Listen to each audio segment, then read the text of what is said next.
4 वर्ष पहले ये आयोजन प्रारंभ हुआ दिल्ली में। मेरे मन में विचार आया था कि दिल्ली में क्यों। आज ये लगता है कि सही चयन हुआ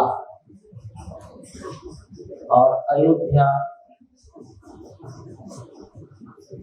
सारी दुनिया के केंद्र में आ गई।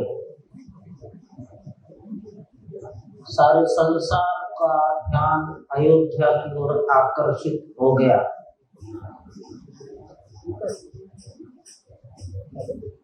अयोध्या के कारण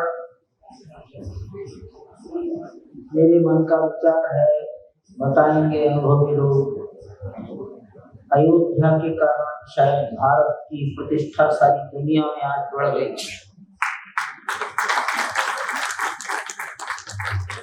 और हिंदुस्तान में अयोध्या के कारण भगवान के अपने को भक्त मानने वाला समाज, हिंदू समाज की प्रतिष्ठा बढ़ गई। तो ये अयोध्या का महत्व है। अयोध्या से संबंध है राम का, और राम को समाज विष्णु का अवतार, भगवान अपना आराध्य तो कोई महापुरुष मानता है। और राम ने जितने दिन राज्य किया, उस राज्य को आज दुनिया एक आदर्श राज्य मानकर कल्पना करती है कि वैसा राज्य फिर से होना चाहिए, राम राज्य।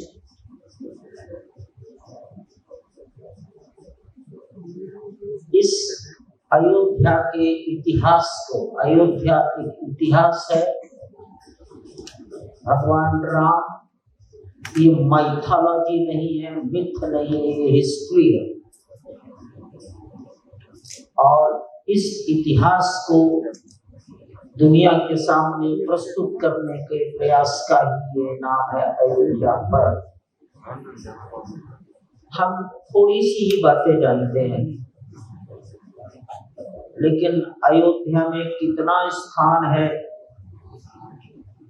अयोध्या में कितने महत्व के प्राचीनतम स्थल हैं, कैसे कैसे लोगों ने वहां बैठकर तपस्या की और अपने जीवन को धन्य किया। समाज के सामने इसको प्रस्तुत करने का अवसर दिल्ली में मिलता है, पत्रकार जगत को मिलता है, ये बातें तो दुनिया के सामने जाती हैं। ये बड़ा ही महत्व का आयोजन बन गया। शायद कहीं और से दुनिया को वैसा संदेश नहीं जा सकता। आज समाज में जितनी बातें हम चाहते हैं, उन सब बातों के बारे में, उन सारे गुणों के, सद्गुणों के बारे में राम ने किस प्रकार का व्यवहार किया,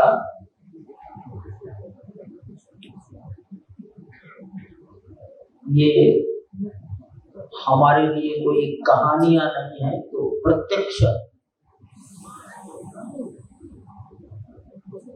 प्रत्यक्ष की बातें हैं, इतिहास होने के कारण।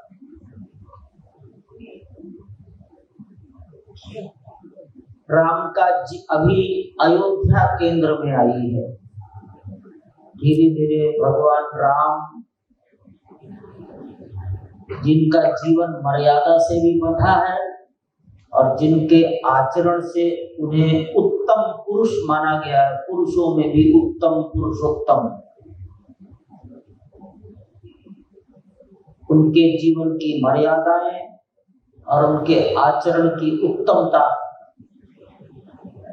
ये जैसे जैसे समाज में स्थापित होगी, भारत दुनिया का मार्गदर्शन करने लगेगा। किसी दूसरे को दोष न देकर जीवन जीना, जंगल में भी माता को दिए गए वचन का पालन करना, यानी सेल्फ डिसिप्लिन्ड। जंगल में कोई देख नहीं रहा है तो भी माता को कह कर आया हूँ वनवास, तो सुग्रीव और का राज्य और लंका दोनों स्थानों पर वो नहीं गए। एक राज परिवार में जन्म लिया, सूर्यवंश,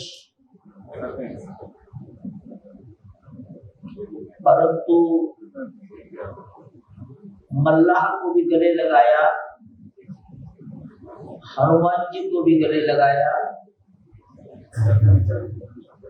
शबरी के पास पुत्र बनकर बैठकर खाया।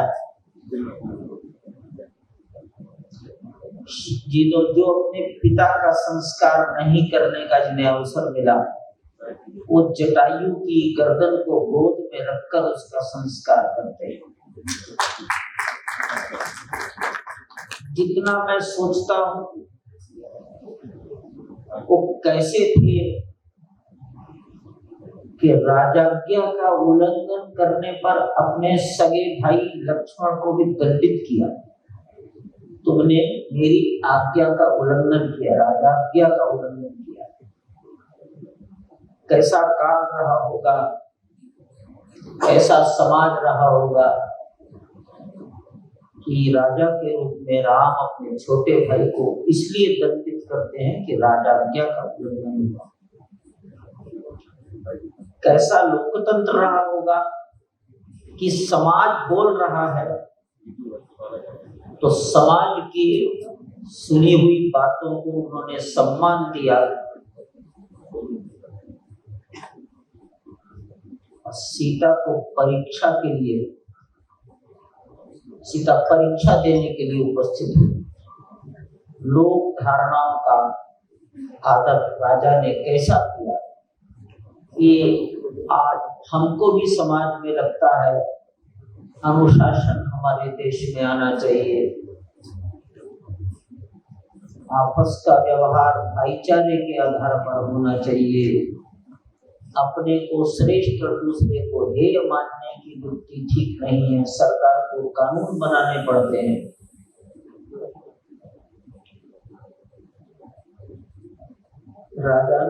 राम ने सहज रूप में इन सबको किया है। तो राम के जीवन को, राम के द्वारा स्थापित मर्यादाओं को समाज में लाने का ये एक अवसर है, जिसकी कल्पना शायद 5 साल पहले लल्लू सिंह जी ने कभी 6 साल पहले की होगी। 1-2 साल तो उस पर उनका चिंतन ही चला होगा। फिर उन्होंने अपने संगी साथी ढूंढे होंगे, इसमें कौन सहयोग करे। से बोल रहे हो? तब पहला पर्व किया था। ये कितने खुशी की बात है कि अयोध्या में लल्लू सिंह का जन्म हुआ है और 4-5 साल पहले उनके मन में ये कल्पना आई कि अयोध्या का सांस्कृतिक ऐतिहासिक स्वरूप समाज के सामने आवे। और इस कठिन काल में भी जो आयोजन कभी खुले मैदान में होता था उसे हॉल में किया, लेकिन परंपरा न टूट जाए।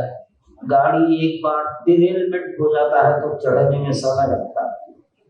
तो ये एक प्रशंसनीय प्रयास है।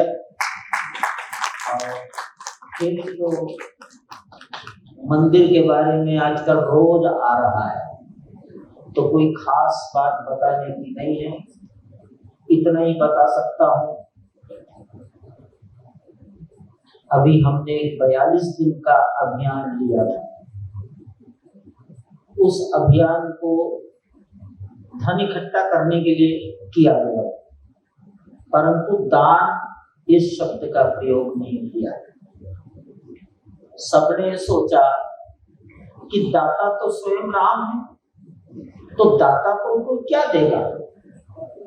दाता के सम्मुख तो समर्पण किया जाता है।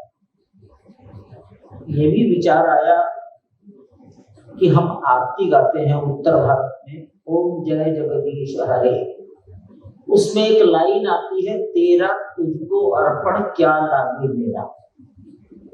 अब ये शताब्दियों से, जब से आरती किसी ने लिखी होगी तब से भजन करते हैं। और संस्कृत में सुभाषित है, त्वदीयं वस्तु गोविंद तुभ्यमेव समर्पये।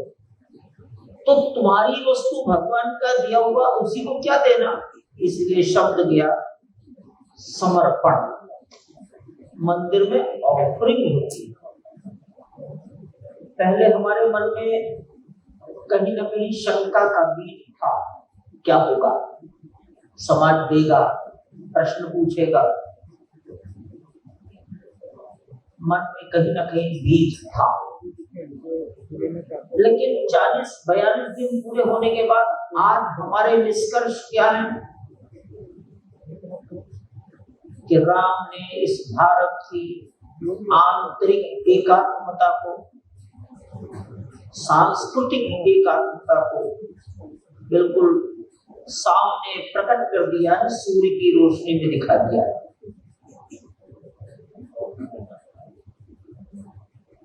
हमारा विवाद शायद मुस्लिमों से चल रहा था, लेकिन अयोध्या के मुस्लिमों ने 50-50 की टोलियों में बैठकर समर्पण किया। सारे हिंदुस्तान में कितने मुस्लिमों ने समर्पण किया, तो मैं ये बताने में मुझे खुशी है, एक आध हजार नहीं, हजारों मुस्लिमों ने समर्पण किया। ईसाइयों ने किया है। मिजोरम के पूर्व मुख्यमंत्री ने कहा, हमारे स्टेट के तो नाम में ही राम है, मिजोरम।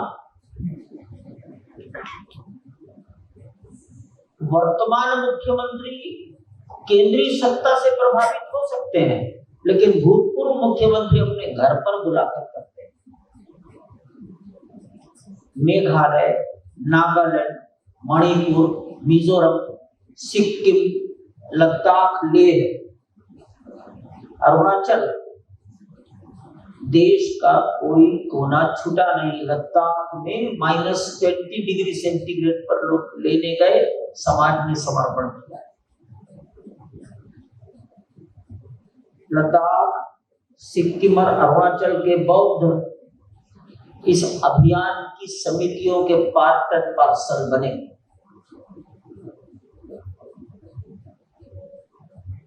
कोई साम्यवाद से प्रभावित होगा, कोई दूसरे किसी बात से प्रभावित होगा, परंतु इस अभियान में ऐसा लगा कि राम इस देश को जोड़ने वाला एक सूत्र है, पहले से हृदय में है, केवल उनको बाहर प्रकट करने का अवसर चाहिए था, वो अवसर प्राप्त हो गया।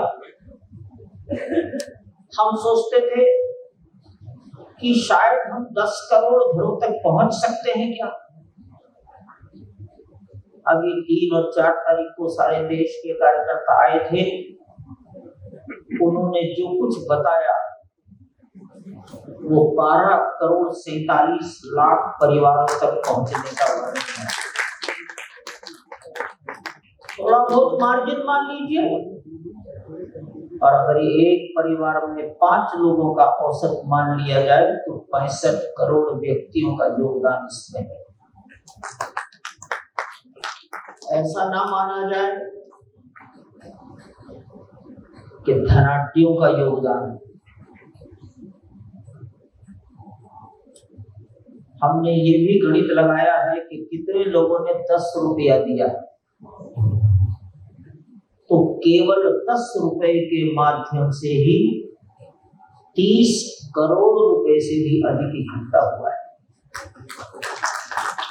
सड़क पर कूड़ा, कचरा, बोतल, कागज, अखबार, कपड़ा चुभकर बेचकर जीवन यापन करने वाली महिलाओं ने भेंट किया है। छोटे छोटे बच्चों के उदाहरण तो बहुत मिलते हैं। एक परिवार की एक बालिका घर से गुल्लक लाई, तोड़ी तो 53,000 रुपए निकाले। पूछा इतने क्यों इकट्ठा किया? कहती है अपने भाई के जन्मदिन पर उसकी इच्छा का मोबाइल खरीद कर तो दिया। यहाँ भिक्षुकों ने, सड़क के भिखारियों ने, घर में शव है। मेरी पत्नी कह कर गई थी अगर मर जाऊं तो ये मेरा जेवर उनको दे देना। ऐसे देश में 3 उदाहरण प्राप्त हुए। सारा भारत जैसे मानो देश में जातियों का विभाजन है ही नहीं। छोटी छोटी बातों पर समाज में संघर्ष की खबरें आती हैं। कितनी शांति से 12 करोड़ परिवार, 5 लाख से भी अधिक गांव, बस्ती, मोहल्ले और वार्ड 42 दिन तक कितने लाख कार्यकर्ता घर से बाहर निकले होंगे मांगने के लिए, कहीं कुछ नहीं हुआ, शांतिपूर्ण हो गया। ये राम के नाम का प्रभाव है, ये अयोध्या का प्रभाव है। ये मंदिर ऐसा ही होगा और शायद हमने जो सोच रखा है कि 3 वर्ष में बन जाएगा, अभी ये सोच पर हम स्थिर हैं, कायम हैं। आप सबको इतना ही निवेदन करता हूं, अपने ऊपर भरोसा बनाकर रखिए। आपका हमारा विश्वास न टूट जाए। समाचार कई बार आएंगे, कई बार नहीं आएंगे, परंतु हिंदुस्तान की योग्यतम संस्थाएं मंदिर के निर्माण कार्य में लगी। Larsen Toubro, Tata, IIT Delhi के डायरेक्टर, आईआईटी गुवाहाटी के वर्तमान director, IIT Chennai, IIT Bombay, NIT Surat, Central Building Research Institute Roorkee और National Geo Research Institute NGRI Hyderabad, ऐसी संस्थाओं के डायरेक्टर, प्रोफेसर, वैज्ञानिक वहाँ रूटीन में आते हैं, आपस में बातचीत करते हैं और तब एक एक कदम आगे बढ़ रहा है। उसकी फाउंडेशन ही शायद ऐसी होगी कि एक बहुत बड़ा पहाड़, चट्टान जमीन के नीचे ढाली जाएगी। पूर्व से पश्चिम दिशा में लगभग 400 फीट लंबा, उत्तर से दक्षिण दिशा में लगभग 300 फीट चौड़ा, और जिस तल पर बैठकर माननीय प्रधानमंत्री जी ने पूजन किया था, उस तल से 60 फीट गहराई तक की संपूर्ण मलबा मिट्टी हटा दी गई है। तो इतना लंबा चौड़ा 60 फीट गहराई का, और नीचे से अब उसको रिफिलिंग करते हुए ऊपर लाएंगे। कल्पना करिए कैसी चट्टान बनेगी, इसके ऊपर ये मंदिर खड़ा होगा। दिखता जरूर है बहुत लंबा प्रयास है, लेकिन समय सीमा में पूरा होगा। आप भी ऐसी कामना करें। मैं तो केवल विश्वास दिलाने की बात तो भगवान करेंगे। मैं आपसे निवेदन कर रहा हूं कि शायद हमारी गणित ठीक रहेगी। मैं आप सबको